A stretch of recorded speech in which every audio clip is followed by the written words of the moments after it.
دن میں ایک نماز میں، ہفتے میں ایک دن اس عمل کو اپنی زندگی کا خاصہ بنا لیں کہ نماز کے بعد کچھ دیر مصلی پہ بیٹھ کے فرشتوں سے دعائیں لینی. اچھا، اب آپ دیکھیں کہ ہم ہر وقت تلاش میں رہتے ہیں، کوئی نیک بندہ ہمیں ملے تو ہم اسے کہیں کہ تم ہمارے لیے دعا کرو. اس کو کہتے ہیں دعا کرو، اس کو کہتے ہیں، پھر اس سے وعدے لیتے ہیں اور اس کے اوپر بوجھ ڈالتے رہتے ہیں، اور اس بیچارے کے پاس اپنے لیے مانگنے کا بعض اوقات وقت نہیں ہوتا، دوسروں کے لیے کیا مانگے گا. اور ادھر فرشتے انتظار میں بیٹھے ہیں کہ تم ذرا خود مصلی پہ بیٹھو نا، ہم بھی تمہارے لیے دعا کرتے ہیں. اور اس کی بنیادی وجہ ہمیں خود بھی نہیں پتا کہ وہ ہمارے لیے کس وقت کون دعا کر سکتا ہے. تو فرشتوں کی دعا کا مستحق ہوتا ہے وہ شخص جو خود نماز پڑھ کے مصلی پہ بیٹھ جائے کچھ دیر. تو اس میں جلدی نہ کیا کرے، بہت دیر بھی نہ لگائے کہ گھر والے تنگ آ جائے، لیکن اپنا ایک خاص وقت بنائے، ہر کام کا ایک پرائیویٹ ٹائم جب لوگوں کو آپ کی ضرورت نہ ہو. ٹھیک ہے نا؟ مثلاً اگر فجر کے وقت گھر والے سو رہے ہیں، آپ ارلی اٹھ کے تو آرام سے بیٹھے ہوئے ہیں، یا مغرب کے بعد یا عشاء کے بعد بچے سو گئے، آپ نے نماز پڑھی اور آپ نے جو کچھ کرنا ہے ادھر مصلی پہ بیٹھ کے ہی کر لیں، یعنی اپنی دعائیں وہیں بیٹھ کے کر لیا کریں، قرآن پاک رکھ لیں، کوئی بک رکھ لیں، وٹ ایور. لیکن جب تک آپ اس مصلی پہ بیٹھے ہیں فرشتے آپ کے لیے دعائیں کر رہے ہیں. انجوائے کیا کریں. ہم تو اب کچھ اور کر رہے ہیں اور فرشتے ہمارے لیے دعا کر رہے ہیں. اپنا لیسن بیٹھ کے یاد کر لیا کریں، کچھ بھی، اینی تھنگ. تو کم از کم روز ایک دفعہ، اتنا نہ ہو تو ہفتے میں ایک دن، چھٹی کے دن یا کوئی ایک دن جس میں آپ ذرا زیادہ دیر مصلی پہ بیٹھ جائیں. ٹھیک ہے. پھر اسی طرح یہ بھی بڑی خوبصورت ہے 39 پیج پہ 100 مرتبہ سبحان اللہ کہنا.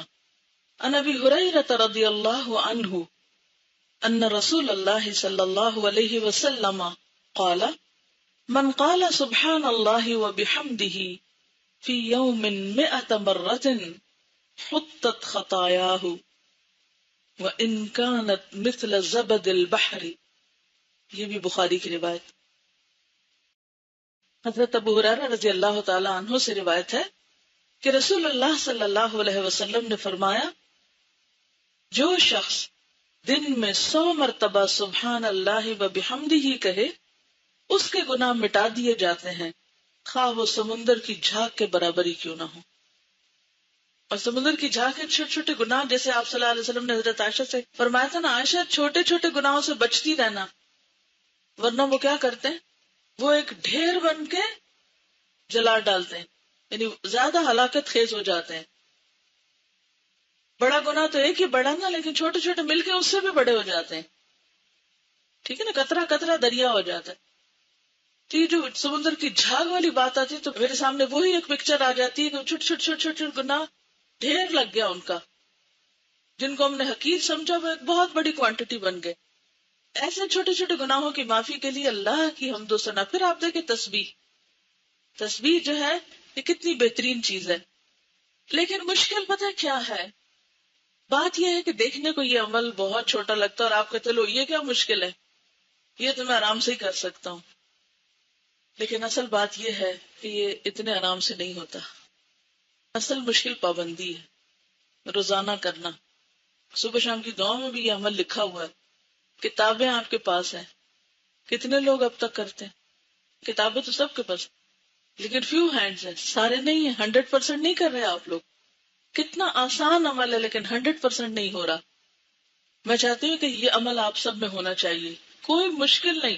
اگر آپ ایک دن بیٹھ کے سبحان اللہ و بحمدہ سبحان اللہ و بحمدہ کو 100 دفعہ گنے تو 2-3 منٹ سے زیادہ نہیں لگتے. تو 24 گھنٹوں میں 2-3 منٹ نہیں اپنے گناہ معاف کرانے کے لیے. اس کا طریقہ کیا ہے؟ میں نے اس کا کیا حل نکالا ہے کہ جب میں اپنے گھر سے نکلتی ہوں اپنے پڑھانے کی جگہ پر جانے کے لیے یا آفس جانے کے لیے، تو میں بیٹھتے ہی ایک اور کام کرتی ہوں. آپ کو پتا نا سواری پہ نفل پڑھ سکتے ہیں، تو چونکہ ٹائم کم ہوتا ہے تو عام طور پر میں گھر سے نکلتے ہی سبحان الذی سخر لنا اور وہ گھر سے نکلنے کی دعائیں پڑھ لیتی ہوں، اور جو ہی گاڑی قبلے کی طرف مڑتی ہے تو میں اللہ اکبر کر کے 2 نفل شروع کر دیتی ہوں. ایک تو یہ ہے کہ نبی صلی اللہ علیہ وسلم کی سنت کی پیروی ہو جاتی ہے کیونکہ آپ سواری پر بھی نفل پڑھتے تھے. ٹھیک ہے. دوسرا یہ ہے کہ عام طور پر ہمارے اوپر اتنے فرائض اور ذمہ داریاں ہیں کہ نفل پڑھنے کا ٹائم کم ملتا ہے. تو ایسے اوقات کو انسان استعمال کر سکتا ہے، اللہ ہی کہ آپ خود ڈرائیو کر رہے ہیں پھر تو نہیں ہو سکتا نا، پھر تو مشکل ہے. لیکن اگر آپ کہیں بھی ہیں تو جس پوزیشن پہ بیٹھے ہیں آپ بیٹھ کے آرام سے نیچے ہو کے پڑھ سکتے ہیں. اچھا، پھر تیسری بات یہ کہ جو ہی نفل ختم ہوتے ہیں تو میں تسبیح لے کے یہ تسبیح پوری کر لیتی ہوں. بعض اوقات اتنی دیر میں وہ جگہ آ جاتی ہے جہاں اترنا ہوتا ہے تو میں اس وقت تک اپنے کمرے میں نہیں داخل ہوتی جب تک میری تسبیح ختم نہ ہو جائے. تو اس طرح سفر جو ہے وہ الحمدللہ بہت اچھا گزر جاتا ہے اور وہ دن کا ایک وظیفہ ہو جاتا ہے. عمل کب چھوٹتا ہے؟ جب سفر میں، یعنی اس طرح کے سفر میں ہوتی ہوں کہ ابھی اس وقت یہاں ہو اور ابھی وہاں ہو اور ابھی کوئی آ گیا اور ابھی فون آ گیا تو پھر گڑبڑ ہو جاتی ہے. پھر میں بیچ بیچ میں پڑھتی رہتی ہوں مگر وہ جو ایک پابندی ہوتی ہے وہ چھوٹتی ہے. تو آپ لوگ اس وقت اس سال میں اپنی عادت کچھ اس طرح بنا لیں کہ مثلاً آپ اسی طرح عمل کر سکتے ہیں. آپ گھر سے نکلیں اس وقت، یا اگر آپ ہاسٹل کے اوپر سے آ رہے ہیں تو اس وقت میں آپ کر سکتے ہیں. اترتے ہوئے سیڑھیاں تو ویسے ہی سبحان اللہ پڑھنا ہی ہوتا ہے، اس وقت میں پڑھ سکتے ہیں. یا پھر یہ ہے کہ آپ تھوڑا سا ادھر ادھر گھوم کے اپنی تسبیح پوری کر لیں. یا یہ کہ کلاس میں آ کے بیٹھے ہیں اور ابھی لوگ آ رہے ہیں یا آپ رک کے چل رہے ہیں تو اس وقت میں پورا کر لیں. لیکن جب تک آپ اس عمل کو کسی چیز سے گنا نہیں لگائیں گے نا تو آپ کی پابندی نہیں ہوگی، اور اگر پابندی نہیں ہوگی تو پھر آپ اس سے فائدہ نہیں اٹھا سکتے. تو کوئی ایسا ٹائم جس میں آپ سوچے کہ یہ کام تو میں روز ہی کرتی ہوں، مثلا آپ گھر میں روز برتن دھوتے ہیں تو آپ اس میں ٹائم دیکھ لیں 2-3 منٹ میں پورا ہو جاتا ہے تو ٹھیک ہے، نہ بھی گنے تو 100 سے زیادہ بھی ہو سکتا ہے، اس سے کیا نقصان ہے. یعنی ایک دن آپ بیٹھ کے ٹائمنگ کر لیں. پھر تسبیح نہ بھی اٹھائیں تو اتنے ٹائم تک آپ وہ تسبیح پڑھ کے بھی اس ثواب کو انشاءاللہ پہنچ جائیں گے. ایک اور حدیث ہے اسی سے ملتی جلتی، عن ابی ہریرہ رضی اللہ عنہ قال قال رسول اللہ صلی اللہ علیہ وسلم کلمتان حبیبتان الی الرحمن خفیفتان علی اللسان ثقیلتان فی المیزان سبحان اللہ وبحمدہ سبحان اللہ العظیم. حضرت ابو ہریرہ رضی اللہ تعالی عنہ کہتے ہیں کہ رسول اللہ صلی اللہ علیہ وسلم نے فرمایا، 2 کلمے ایسے ہیں جو رحمان کو بہت پیارے ہیں، زبان پر بہت ہلکے ہیں اور ترازو میں بہت بھاری ہیں، اور وہ یہ ہیں سبحان اللہ وبحمدہ سبحان اللہ العظیم. اب یہ جو پچھلا ہے یہ تو بہت ہی مختصر ہے، سبحان اللہ وبحمدہ سبحان اللہ وبحمدہ، لیکن یہ ذرا سا اس سے طویل ہے. تو آپ ان دونوں میں سے کوئی بھی اختیار کر سکتے ہیں. اگر آپ یہ پڑھیں گے سبحان اللہ وبحمدہ سبحان اللہ العظیم تو زیادہ فائدہ ہے، لیکن اگر آپ یہ نہ کر سکے تو کم از کم آدھا والا ضرور کر لیں. اور یہ سب سے بڑی بات ہے نا کہ میزان میں بہت بھاری ہے، تو یہ اس اعتبار سے بھی آپ کو فائدہ دیں گے. اسی طرح ذکر میں ایک اور بڑی ہی بہترین چیز ہے، خاص طور پر ان لوگوں کے لیے جن کو شیطانی وسوسے بہت زیادہ آتے ہیں. کچھ لوگ بہت اس چیز کی شکایت کرتے ہیں کہ ہمیں شیطانی وسوسے بہت آتے ہیں، یا ہم مستقل مزاجی اختیار نہیں کر سکتے، یا ہم بھولتے بہت ہیں، یا وغیرہ وغیرہ. تو یہ جو کلمہ ہے یہ شیطان سے بچانے والا ہے. حضرت ابو ہریرہ رضی اللہ تعالی عنہ سے روایت ہے، ان رسول اللہ صلی اللہ علیہ وسلم قال من قال لا الہ الا اللہ وحدہ لا شریک لہ لہ الملک ولہ الحمد وہو علی کل شیء قدیر فی یوم 100 مرۃ کانت لہ عدل 10 رقاب وکتب لہ 100 حسنۃ ومحیت عنہ 100 سیئۃ وکانت لہ حرزا من الشیطان یومہ ذلک حتی یمسی ولم یأت احد بافضل مما جاء الا رجل عمل اکثر منہ. رسول اللہ کوئی شخص عمل نہیں لائے گا سوائے اس آدمی کے جس نے اس سے زیادہ عمل کیا ہو. اور اگین پھر وہی بات ہے کہ کس کے پاس وقت ہے کہ 100 دفعہ یہ پڑھے. وقت ہوتا ہے، ہم استعمال نہیں کرنا جانتے، ہم اس کو مینج نہیں کر پاتے، ہم اس کو مقرر نہیں کرتے. یعنی کتنی مفید چیز ہے کہ آپ اس کو اگر اپنی عادت بنا لیں تو ایک نہیں کئی فائدے ہیں. یہ بھی آپ دیکھیے بخاری کی روایت ہے. کچھ تو فضائل اعمال کی حدیثیں بہت ضعیف ہوتی ہیں، بڑے بڑے فائدے لکھے ہوتے ہیں لیکن وہ حدیثیں اوتھینٹک نہیں ہوتی. یہ حدیث اوتھینٹک ہے، یعنی یقینی بات ہے، آپ پورے شرح صدر کے ساتھ اس کو کر سکتے ہیں. تو اس میں نمبر 1 10 غلام آزاد کرنے کا ثواب، نمبر 2 100 نیکیوں کا لکھا جانا، پھر نمبر 3 100 برائیوں کا مٹنا، اور نمبر 4، صبح سے شام تک شیطانی حملوں سے حفاظت، اور شیطان کی اکساہٹیں، وسوسے، اس کا بھلوانا، جو بھی کچھ شیطان دشمنی میں کرتا ہے، لوگوں کے درمیان فساد پھیلانا، ڈرانا، خوف دلانا. آپ کو پتا ہے کبھی آپ قرآن پاک کی روح سے دیکھیں کہ شیطان کیا کیا کرتا ہے. کوئی ایک اسائنمنٹ ان کو دے دیں کسی وقت، قرآن کو ذرا دوبارہ سے پڑھ کے دیکھیں کہ اس میں کیا کیا لکھا ہوا. یعنی شیطان کیا کیا کرتا ہے. الشیطان یعدکم الفقر ویأمرکم بالفحشاء، انسانی الشیطان بھلواتا ہے. پھر اسی طرح ینزغ بینکم فساد ڈلواتا ہے. یعنی اور بھی اس کے بہت سے کام ہیں. شاید شیطان کے ہتھ کنڈوں میں کچھ چیزوں کا ذکر بھی ہو، مجھے نہیں اب یاد، کیونکہ 5 سال ہو گئے اس لیکچر کو. تو اینی ہاؤ، اب شیطان کے جتنے بھی وار ہیں ان سارے واروں سے یہ کلمہ آپ کو انشاءاللہ محفوظ رکھے. یعنی آپ کے اندر ایک ایمان کی ایسی طاقت ہوگی، شیطان آپ کے اوپر آ نہیں سکتا. اور یہ جو لوگ یہ شکایت کرتے ہیں ان کو جن چمٹے میں اور معلوم نہیں کون کون ان کے پاس آتا ہے اور جاتا ہے، ان سب کو بھی اس سے خلاصی ہو سکتی ہے. یعنی جو اس قسم کی گفتگو فرمائے ان کو بتایا کریں کہ آپ یہ عمل کریں اور پھر بتائیں، کیونکہ نبی صلی اللہ علیہ وسلم کی بات سے بڑھ کر سچی بات کس کی ہو سکتی. اچھا جناب، اگر یہ 100 دفعہ نہ کہہ سکیں تو کم از کم 10 دفعہ کہہ لیا کریں، کیونکہ 45 پیج پر آخر میں یہ حدیث دیکھیے. حضرت ابو ایوب انصاری رضی اللہ تعالی عنہ نبی صلی اللہ علیہ وسلم سے روایت کرتے ہیں، من قال لا الہ الا اللہ وحدہ لا شریک لہ لہ الملک ولہ الحمد وہو علی کل شیء قدیر 10 مرار کان کمن اعتق 4 انفس من ولد اسماعیل. یہ صحیح مسلم کی روایت ہے. جو شخص 10 مرتبہ یہ کلمہ کہے، لا الہ الا اللہ وحدہ لا شریک لہ لہ الملک ولہ الحمد وہو علی کل شیء قدیر، وہ اس شخص کی طرح ہوگا جس نے اسماعیل علیہ السلام کی اولاد سے 4 شخص آزاد کیے. یعنی اس کا صرف اتنا فائدہ ہے اگر 10 دفعہ پڑھے. لیکن اگر آپ کسی بھی طرح اپنے آپ کو پابند کر سکیں، اور اس ایج میں تو آپ کے اوپر کوئی بہت بڑے مسئلے مسائل نہیں ہیں، گھر جاتے وقت واپسی پہ اگر آپ یہ باندھ لیں، ایک تسبیح کر لیں، آتے وقت سبحان اللہ و بحمدہ کر لیں، اور جاتے وقت لا الہ الا اللہ وحدہ کی کر لیں.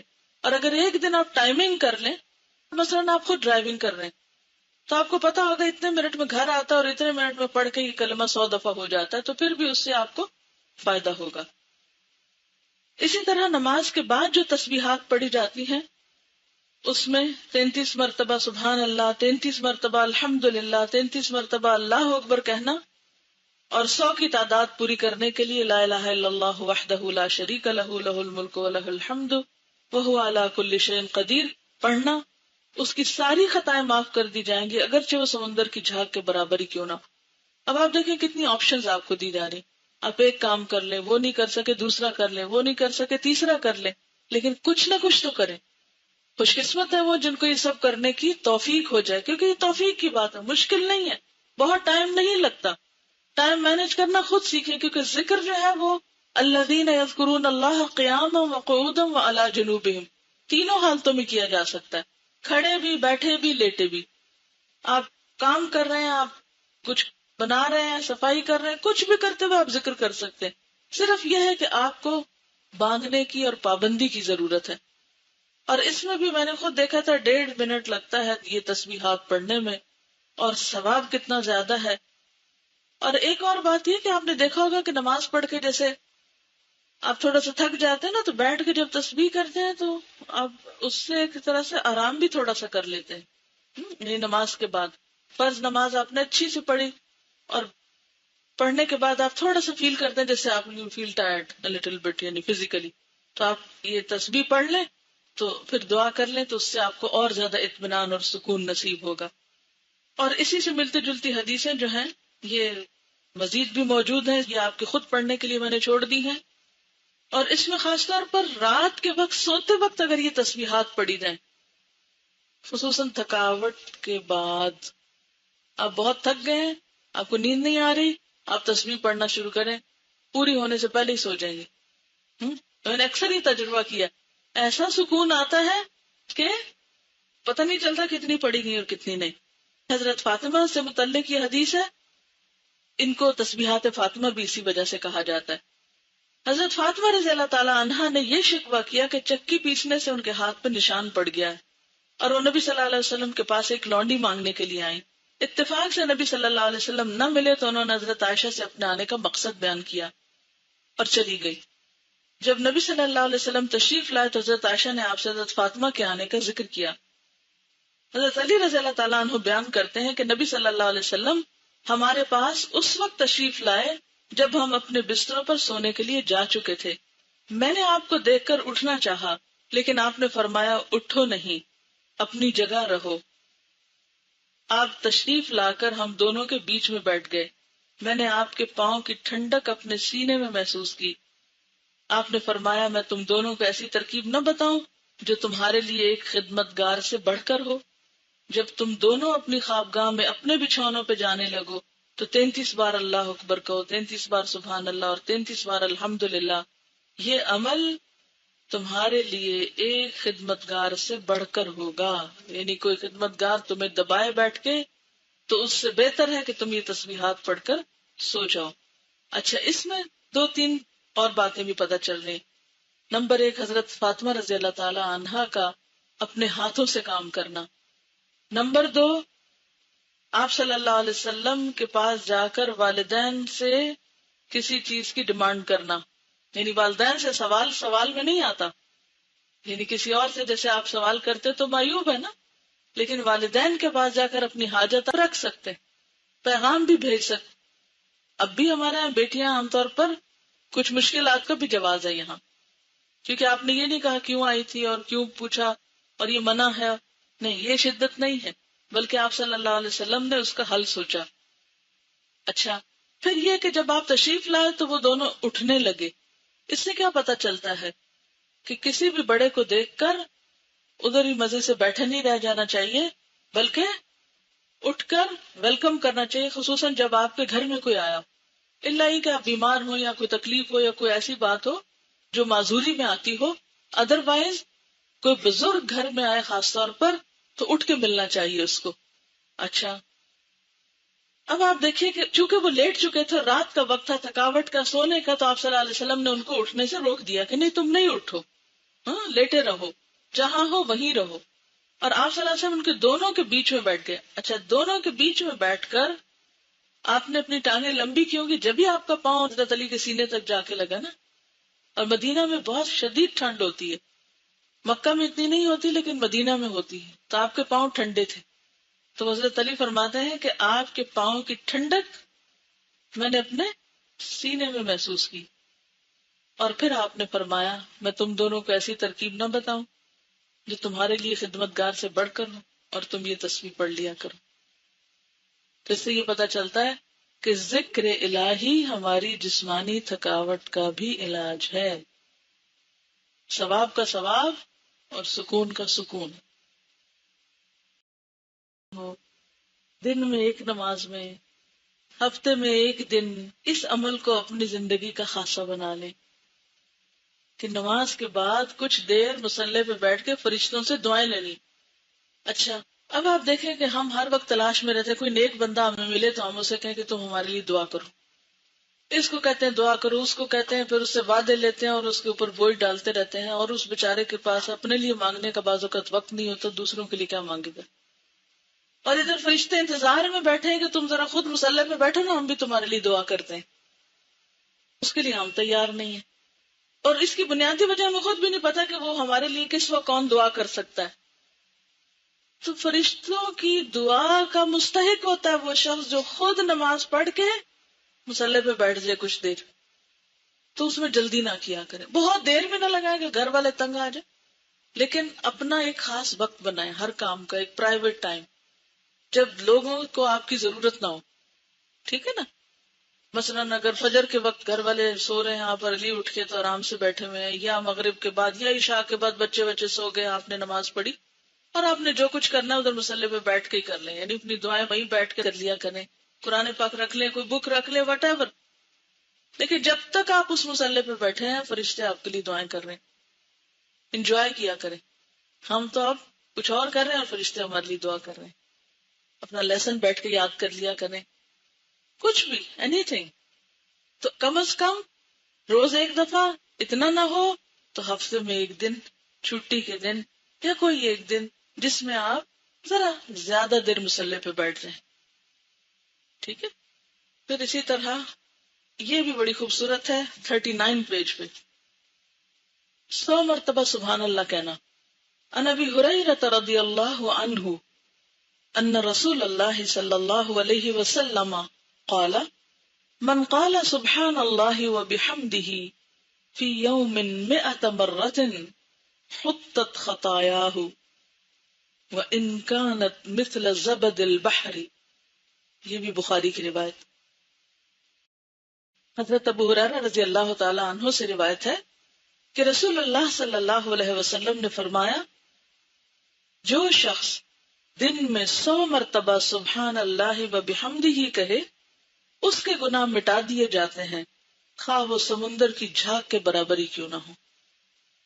اور سمندر کی جھاگ کے چھوٹے چھوٹے گناہ، جیسے آپ صلی اللہ علیہ وسلم نے حضرت عائشہ سے فرمایا تھا نا، عائشہ چھوٹے چھوٹے گناہوں سے بچتی رہنا، ورنہ وہ کیا کرتے ہیں، وہ ایک ڈھیر بن کے جلا ڈالتے ہیں، یعنی زیادہ ہلاکت خیز ہو جاتے ہیں. بڑا گناہ تو ایک ہی بڑا نا، لیکن چھوٹے چھوٹے مل کے اس سے بھی بڑے ہو جاتے ہیں. ٹھیک ہے نا، قطرہ قطرہ دریا ہو جاتا ہے. تو یہ جو سمندر کی جھاگ والی بات آتی ہے تو میرے سامنے وہی ایک پکچر آ جاتی ہے کہ چھوٹے چھوٹے چھوٹے چھوٹے گناہ ڈھیر لگ گیا ان کا، جن کو ہم نے حقیر سمجھا وہ ایک بہت بڑی کوانٹٹی بن گئے. ایسے چھوٹے چھوٹے گناہوں کی معافی کے لیے اللہ کی حمد و ثنا. پھر آپ دیکھیں تسبیح جو ہے یہ کتنی بہترین چیز ہے. لیکن مشکل پتہ ہے کیا ہے، بات یہ ہے کہ دیکھنے کو یہ عمل بہت چھوٹا لگتا ہے اور آپ کہتے لو یہ کیا مشکل ہے، یہ تو میں آرام سے ہی کر سکتا ہوں. لیکن اصل بات یہ ہے کہ یہ اتنے آرام سے نہیں ہوتا. اصل مشکل پابندی ہے، روزانہ کرنا. صبح شام کی دعا میں بھی یہ عمل لکھا ہوا ہے. کتابیں آپ کے پاس ہیں، کتنے لوگ اب تک کرتے ہیں؟ کتابیں تو سب کے پاس، لیکن فیو ہینڈز ہیں، سارے نہیں ہیں. 100% نہیں کر رہے آپ لوگ. کتنا آسان عمل ہے لیکن 100% نہیں ہو رہا. میں چاہتی ہوں کہ یہ عمل آپ سب میں ہونا چاہیے، کوئی مشکل نہیں. اگر آپ ایک دن بیٹھ کے سبحان اللہ و بحمدہ سبحان اللہ و بحمدہ کو 100 دفعہ گنے تو 2-3 منٹ سے زیادہ نہیں لگتے. تو 24 گھنٹوں میں 2-3 منٹ نہیں اپنے گناہ معاف کرانے کے لیے. اس کا طریقہ کیا ہے؟ میں نے اس کا کیا حل نکالا ہے کہ جب میں اپنے گھر سے نکلتی ہوں اپنے پڑھانے کی جگہ پر جانے کے لیے یا آفس جانے کے لیے، تو میں بیٹھتے ہی ایک اور کام کرتی ہوں. آپ کو پتا نا سواری پہ نفل پڑھ سکتے ہیں، تو چونکہ ٹائم کم ہوتا ہے تو عام طور پر میں گھر سے نکلتے ہی سبحان الذی سخر لنا اور وہ گھر سے نکلنے کی دعائیں پڑھ لیتی ہوں، اور جو ہی گاڑی قبلے کی طرف مڑتی ہے تو میں اللہ اکبر کر کے 2 نفل شروع کر دیتی ہوں. ایک تو یہ ہے کہ نبی صلی اللہ علیہ وسلم کی سنت کی پیروی ہو جاتی ہے کیونکہ آپ سواری پر بھی نفل پڑھتے تھے. ٹھیک ہے. دوسرا یہ ہے کہ عام طور پر ہمارے اوپر اتنے فرائض اور ذمہ داریاں ہیں کہ نفل پڑھنے کا ٹائم کم ملتا ہے. تو ایسے اوقات کو انسان استعمال کر سکتا ہے. اللہ ہی کہ آپ کو ڈرائیو کر رہے ہیں پھر تو نہیں ہو سکتا نا، پھر تو مشکل ہے. لیکن اگر آپ کہیں بھی ہیں تو جس پوزیشن پہ بیٹھے ہیں آپ بیٹھ کے آرام سے نیچے ہو کے پڑھ سکتے ہیں. اچھا، پھر تیسری بات یہ کہ جو ہی نفل ختم ہوتے ہیں تو میں تسبیح لے کے یہ تسبیح پوری کر لیتی ہوں.